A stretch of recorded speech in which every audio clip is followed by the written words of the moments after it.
Beshem Hashem Nasseh Venatzliar Boker Or en ce jeudi 6 octobre et Yud Aleph du mois de Tishri, shiur acheté par Thierry El Harar pour l'élévation de l'âme de Éléazar, Eliaou, Elimelech, Ben Dina, El Harar, Roi Hashem Tenachenu Began Eden Elion Vechol Shorvim Imo, Bichlal Arahamim Vaselichot, Vechen Yehi Ratzon Venomar Amen, Tiye Nishmato Tzorat Tzorach Haim Bezrat Hashem.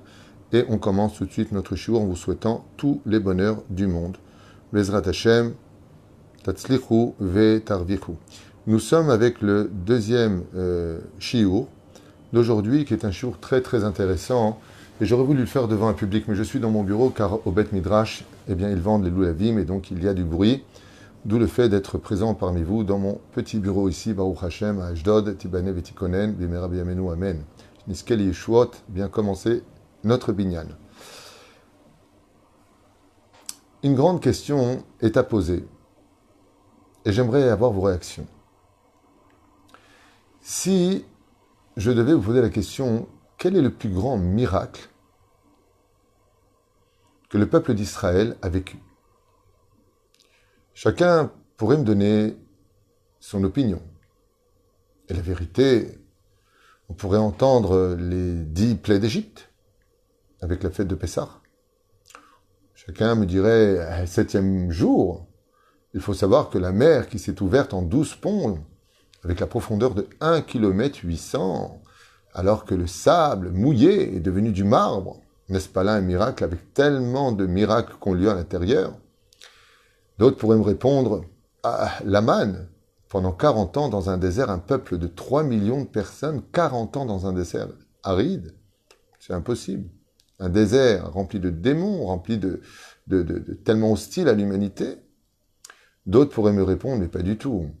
Le Kévouch, le fait d'être rentré en Israël avec 7 peuples qui étaient prêts à lutter contre nous, n'est-ce pas là un miracle? Le miracle du soleil, d'homme, Baruch Hashem, de Yoshua ben Nun, qui va se maintenir. Chacun pourrait, pendant des heures, exprimer, raconter, donner. La fête de Purim, n'est-ce pas là un grand miracle? La fête de Hanouka, si peu de vieux personnages à lutter contre des baraques incroyables, dont les métiers principaux étaient le maniement de l'arme. Face à nous qui étions des gens avec des métiers, des gens dans le Beth Amikdash, Matatiaou Kohen Gadol, n'est-ce pas là un miracle hors du commun? Rabbim Beyad Me'atim, tellement nombreux dans la vie de gens qui étaient si peu nombreux, non spécialisés à l'armement, qui savaient à peine se battre, n'est-ce pas là un miracle qui mérite toute notre attention? Est-ce qu'on ne pourrait pas dire que Yom Ha'atzmaut est certainement un des plus grands miracles de l'histoire après 2000 ans d'absence sur notre terre, même s'il y a toujours eu des familles en Israël? Mais le fait de revenir, après 2000 ans, de déclarer l'indépendance de l'État d'Israël, peu importe ce qu'on en a fait, ce n'est pas le sujet de qu'est-ce qu'on a fait de cet État, mais beaucoup de Bate Knesiot, on ne peut pas rester aveugle sous prétexte qu'il y a encore tellement de défauts à arranger que de cracher sur le côté positif du Kamamdina. Mais le miracle, qu'est-ce que vous dites ici? C'est intéressant. Je pense que le miracle actuel est que nous sommes et que nous continuons à prier. Presque. On va y arriver. Presque. C'est presque la réponse. C'est pas tout à fait la réponse, il y a un mot de trop. Mais Yesh Poché, l'Agdola Meod. Et je vous affirme que ce shiur vaut vraiment le détour. Il vaut vraiment le mérite d'être entendu. Est-ce que notre Torah brille et vit? C'est proche aussi, hein, vous êtes pas mal. Mais allez plus loin. En réalité, soyez plus simple. Si on devait faire un récapitulatif de tout, eh bien, chacun dirait, parce que c'est des questions que j'ai l'habitude de poser à table, quand vient la fête de Pessah, je dis toujours quelle est la plaie la plus incroyable. Et chacun me donne son opinion et doit expliquer pourquoi, à son goût, cette plaie-là est plus grande qu'une autre. C'est intéressant. Et de là, on débat pendant des heures à table, des heures à la tunisienne, des dizaines et des dizaines de minutes, oui, sur lesquelles chacun exprime le pourquoi de cette fête est grande. Par exemple, on dit à la fête de Purim, quand je prends le micro, quand on fait un Purim communautaire, comme on a l'habitude, je pose la question, quel est le plus grand miracle de Purim de tout ce qui est raconté? Et chacun dit pourquoi et explique. Là, la question est globale, sur l'ensemble de toutes les fêtes juives, sur l'ensemble de tout ce que nous avons vécu. Alors, comme je vous l'ai dit, eh bien, chacun pourra donner son opinion. Je vous donne la réponse. Donc, pour ceux qui ont participé un tant soit peu, vous êtes proche de la réponse, mais vous ne l'avez pas précisé. Et regardez comme cette réponse est très très belle et vaut le détour. Rabbi Yaakov Amdin, dans son livre Mor Uktzia, lui dit, et il l'explique, qu'après avoir posé la question à bien des Talmidei Chachamim, avec cette question si importante, quel est le plus grand miracle qu'ait vécu le peuple d'Israël? Et effectivement, il a reçu des réponses dans tous les sens. Mais lui confirme et affirme que la réponse qui lui a été donnée, aussi bien du ciel que de sa réflexion, vous avez marqué ici, le plus grand miracle, c'est la vie. Oui, mais ça ne répond pas à la question. Bien sûr que la vie est un miracle. Mais encore une fois, quel est le plus grand miracle qu'a vécu le peuple d'Israël? Parce que le plus grand miracle est la vie, c'est bon, c'est valable pour les animaux, c'est valable pour les goïms, c'est valable pour nous. C'est valable pour tout le monde. La vie est un cadeau. Et tout le monde le sait, tout le monde le vit, surtout quand on est empreint d'une mauvaise nouvelle, quand on nous annonce une mauvaise nouvelle. Là, on se rend vraiment compte que la vie est une grande valeur. Baruch Hashem. La question est, quel est le plus grand miracle qu'a vécu le peuple d'Israël? Zahachel. Alors, je vous donne la réponse. Vous êtes prêts et prêtes? Regardez bien cette réponse, elle est en rapport directement avec la fête de Sukkot. Enseignement de notre Rav, Rabbi Yonah Metzger, qui le rapporte. Je rajoute toujours des choses. Je prends toujours une idée qui me vient en général d'un enseignement, je n'invente rien. Et donc, je fais honneur au Rabbi Yonah Metzger qui nous a mis sur cette idée. Alors, vous remarquez ici l'ouverture de la mer. On en a parlé tout à l'heure. Effectivement, le 7e jour de Pessah est un grand miracle. Mais sachez qu'il y a... vous devenez intéressant. Le plus grand miracle, c'est d'être un peuple fort. Je rappelle qu'il y a eu la Shoah, je rappelle qu'il y a eu beaucoup de pogroms, il y a eu énormément de morts au premier temple et au deuxième temple. Ça veut dire quoi être un peuple fort? C'est vrai qu'on est fort, mais cette réponse est très proche, effectivement, de la vraie réponse. Le peuple qui faisons Sukkot. Alors attendez, j'adore. La libération par la main d'Hachem. Pas mal, mais ça ne répond pas à la question. La question est quel est le plus grand miracle qu'a vécu le peuple d'Israël de toute l'histoire? Alors j'aimerais vous donner la réponse, parce que ça peut durer des heures, chacun pourrait participer. C'est intéressant. Oui, mais toujours relevé. Oui, c'est un peu la réponse. C'est toujours d'encaisser, Baruch Hashem, un peuple uni. Donc si on était si unis que ça, il y aurait déjà depuis longtemps la Géoula. Levaï, Ariel, que ce que vous avez écrit se réalise le plus vite possible. Malheureusement, on n'est pas encore assez unis. On est unis, mais pas assez. Le peuple le plus uni. Qu'est-ce qu'il y a avec divorcer? C'est qui marque ça, ce genre de choses-là? Tovlo Méchané. Je vous donne la réponse. Dieu nous aime. Ça, je confirme, Dieu nous aime. C'est évident. D'ailleurs, c'est le pourquoi du plus grand miracle, c'est parce que Dieu nous aime. Vous voulez pas la réponse? La manne. Ok, c'est mignon. On en a déjà parlé, je vois qu'il y a des gens qui rentrent au fur et à mesure, puisque les réponses ont déjà été données, j'ai donné plein de réponses, mais aucune d'elles n'est la bonne réponse. Et donc, pour en revenir à notre question, Rabbi Yaakov Amdin, dans son livre Mor Uktzia, ramène et il dit comme cela. Omer, que le plus grand miracle qu'a vécu le peuple d'Israël, Zebe Etzem Kiyumo, c'est l'existence du peuple d'Israël. C'est ça, le plus grand miracle. Ce n'est pas tout ce qu'on a traversé, ce qu'on a vécu et d'être sorti des camps de concentration. Le plus grand miracle, c'est l'existence même de notre peuple. C'est pour ça que vos réponses y répondent, mais juste à côté. Ça veut dire que, normalement, et vous savez que beaucoup aujourd'hui, d'historiens, d'astrophysiciens, d'hommes de science, posent la question, on dit, mais qui est ce peuple juif? Parce que, pour rester un peuple, il faut avoir 3 conditions selon toutes les opinions des plus grands historiens de l'histoire. Avoir une terre, être tous unis sur sa terre, c'est la première condition. Parler notre langue et garder ses habits, sa culture. Si tu n'as pas ces 3 conditions, tu es voué à disparaître. Les Babyloniens ont disparu, les Perses ont disparu, les Grecs ont disparu, les Vikings ont disparu. Tout le monde a disparu, sauf un peuple. Ces peuples ont été remplacés au fur et à mesure des siècles.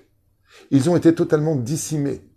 Ah ben, le peuple d'Israël, celui qui vous parle, et vous qui m'écoutez, ceux qui nous entourent, nous sommes la continuité de Avraham, Yitzhak et Yaakov.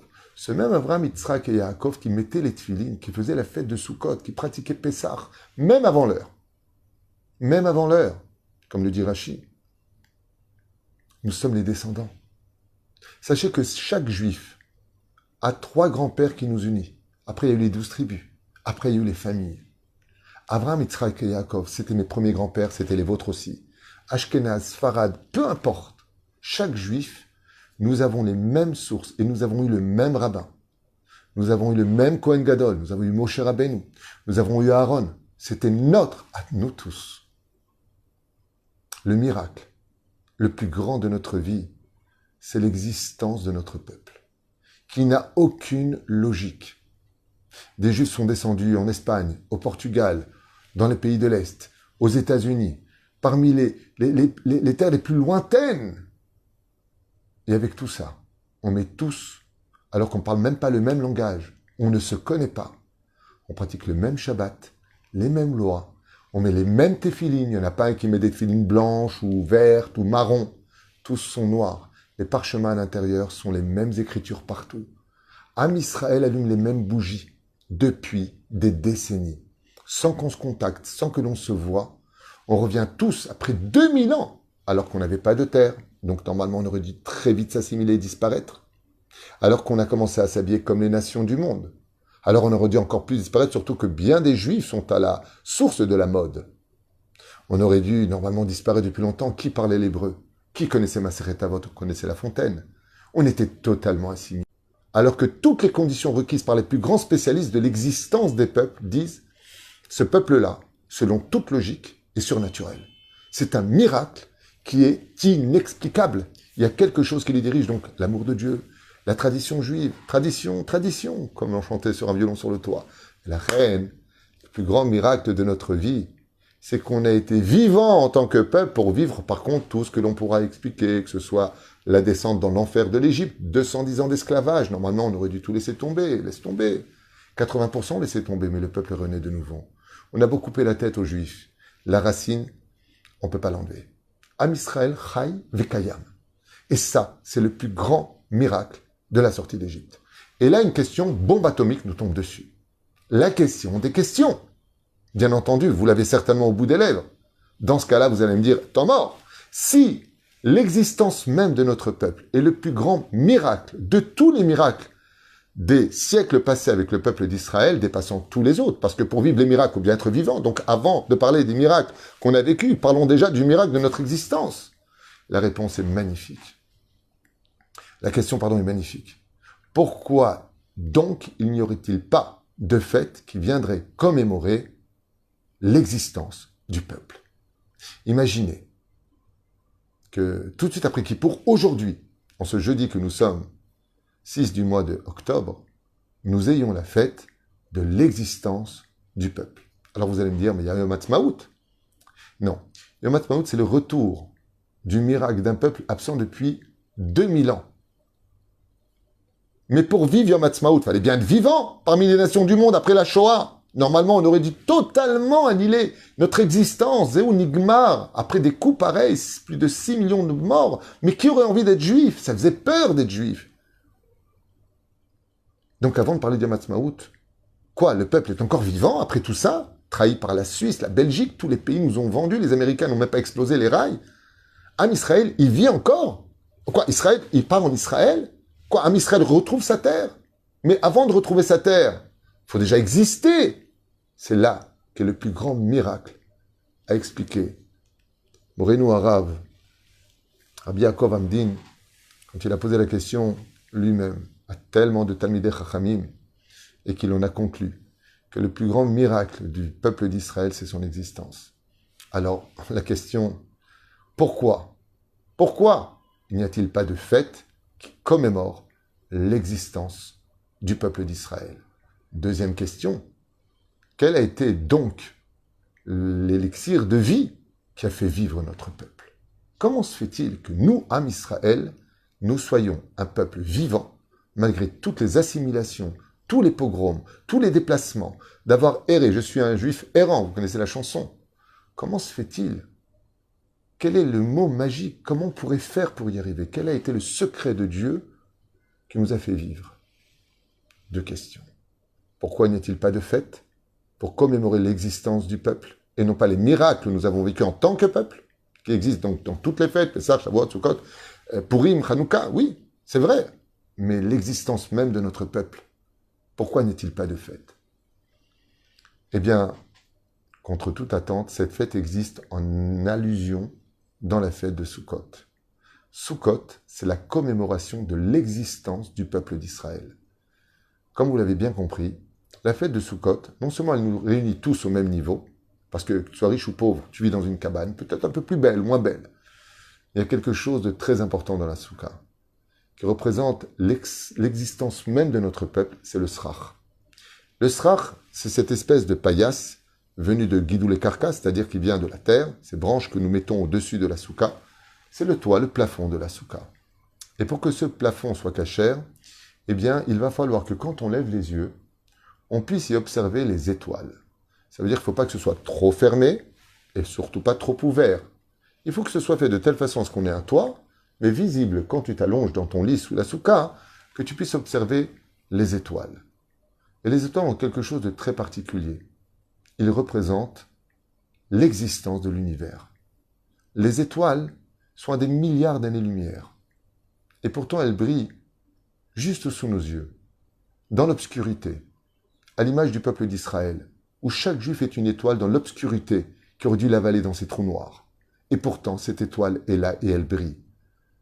Est-ce en cela vraiment que nous allons commémorer l'existence du peuple? La réponse se trouve dans la soukha.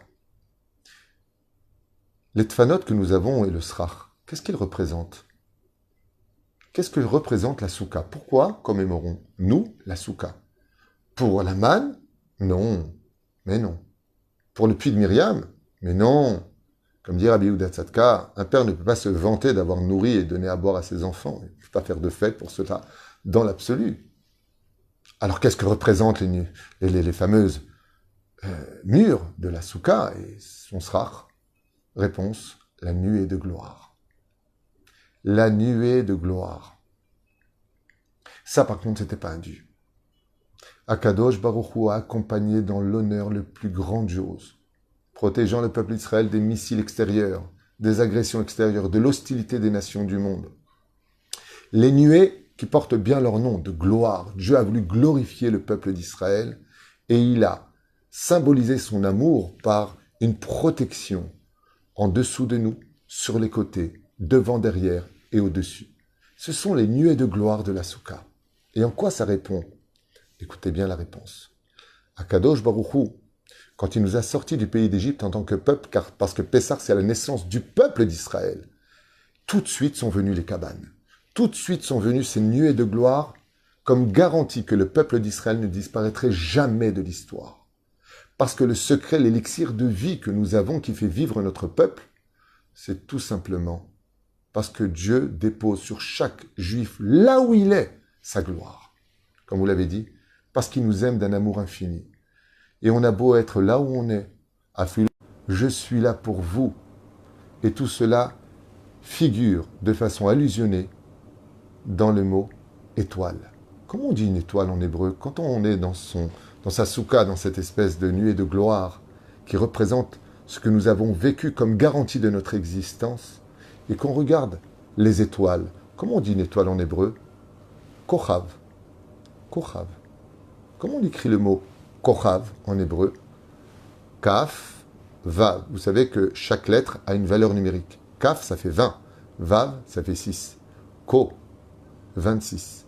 Qui veut dire Yud Kevavke. Le mot Ko, Kaf, Vav, fait une allusion à Dieu.